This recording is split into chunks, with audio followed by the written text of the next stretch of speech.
Ya, terima kasih Anda masih bersama kami di seputar Aceh. Pemirsa, longsor terus terjadi di Jalan Lintas Nasional Biren Takengon dan beberapa hari yang lalu jembatan di Desa Jamur Ujung Wehpesam Bener Meriah amblas.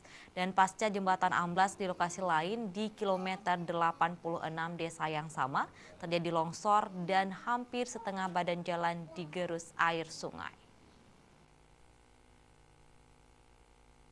Sejak beberapa hari ini hujan lebat yang terus terjadi di kawasan tengah Aceh baik di wilayah Bener Meriah maupun Aceh Tengah dan Gayo Lues serta Aceh Tenggara yang merupakan kawasan pegunungan dataran tinggi Gayo dan Alas mengakibatkan sejumlah titik jalan mengalami longsor. Sebelumnya jembatan di Jalan Utama Lintas Nasional Tengah Aceh amblas di kilometer 85. Desa Jamur Ujung, Wehpesam Bener Meriah, sehingga jalan menuju kawasan tengah ini lumpuh total akibat digerus air sungai yang berada di bawah jembatan pasca hujan deras. Tidak seberapa jauh jaraknya dari jembatan di kilometer 86 juga mengalami hal serupa, sepanjang 40 meter. Tak hanya badan jalan yang terbawa oleh arus sungai, namun tiang listrik juga ikut terbawa arus deras tersebut, sehingga dikhawatirkan akan mengganggu aliran listrik di kawasan ini. Satlantas Bener Meriah dan Polsek Wehpesam memasang garis polis lain di sekitar lokasi longsoran. Mengantisipasi terjadinya bencana susulan, pihak desa setempat melakukan jaga malam di titik yang dianggap rawan, terutama untuk kawasan yang berada di seputaran sungai.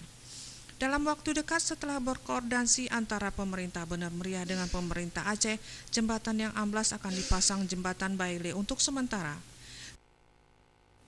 Untuk sementara kita hasil komunikasi dengan Pak Gubernur, dalam waktu dekat akan dilakukan pemasangan jembatan Baile untuk dipasang di tempat ini. Sebelum nantinya tentu saja jembatan permanen yang harus dibangun, karena ini jalan yang sangat penting penghubung rute kawasan tengah Aceh. Dan perlu kami tambahkan ada tambahan satu titik lagi longsoran di 1 kilometer dari sini ke depan, di dekat Seladang KP itu ada longsoran badan jalan sekitar 40 meter juga, setengah badan jalan itu sudah dimakan oleh air, terjadi longsor, dan ini juga akan kami ajukan kepada pemerintah pusat, kepada Pak Gubernur, agar juga dicarikan solusi secepatnya, karena bila diabaikan terlalu lama akan menghabiskan seluruh badan jalan di titik tersebut. PLT Bupati Bener Meriah Sarkawi berpesan kepada warganya untuk meningkatkan kewaspadaan pada musim penghujan, terutama yang tinggal di lereng gunung dan pinggiran sungai serta pengguna jalan lintas tengah yang rawan longsor. Dari Bener Meriah, Tim Liputan Aceh TV.